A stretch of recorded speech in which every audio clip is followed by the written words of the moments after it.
Target ngayon ng kaliwat-kanang pag-atake sa social media ang chairperson ng Movie and Television Review and Classification Board o MTRCB na si Lala Soto. Sa press release na inilabas ng board ng MTRCB, inihayag ng vice chairman nito na si Niel de Mesa na patuloy na inuulan ang kanilang official pages ng mga banta mula sa netizen tulad ng rape at death threats laban kay Soto. Maging ang SMNI News ay ginamit din ng mga naninira laban sa chairperson.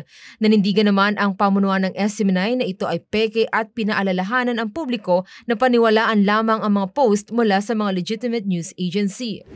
Matatandaang sinuspinde ng MTRCB ang showtime ng ABS-CBN sa loob ng 12 araw dahil sa umunoy indecent acts ng mga TV host nito na sina Vice Ganda at Ayon Perez sa segment ng show na Isip Bata kung saan makikita ang kumakain ang dalawa ng icing gamit ang mga daliri. Maraming netizen din ang nagreklamo sa ginawa ng mga TV host. Dinepensahan ni De Mesa si Soto at sinabing isang tapat na lingkod bayan ang chairperson. Anya, patuloy na itinataguyod ni Soto ang kahalagahan ng media content na rumerespeto sa kultura habang positibong nag-aambag sa industriya ng Philippine entertainment. Batay pa sa pahayag, mariing kinukondena ng MTRCB board ang anumang uri ng banta, panggigipit o karahasan, online o offline man. Naninindigan din ang board na mananatili itong tapat sa misyong tiyakin na ang nilalaman ng telebisyon at pelikula ay naaayon sa cultural values ng mga Pilipino.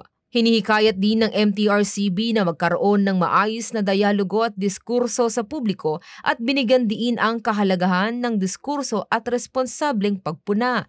Samantala sa isang pahayag, nilinaw ni Soto ang ilang larawan na nag-circulate online kaugnay sa courtesy call ng Kapisanan ng Social Media Broadcasters ng Pilipinas Incorporated o KSMBPI sa MTRCB office noong Agosto 24. Ayon kay Soto, ang naging pagbisita ay upang magbigay ng suporta ang KSMBPI sa layunin ng MTRCB na welcome naman sa ilalim ng PD 1986.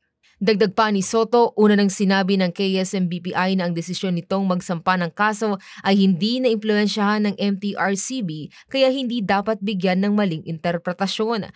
Ang KSMBPI ay ang grupong naghain ng criminal complaint laban sa mga TV host ng It's Showtime na sina Vice Ganda at Ayon Perez kasunod ng icing scene na anilay labag sa Section 6 ng Article 201 ng Revised Penal Code at Republic Act No. 10175 o ang Cybercrime Prevention Act of 2012. Para sa Diyos at sa Pilipinas kumahal, ito si Ina Mortel, SMNI News.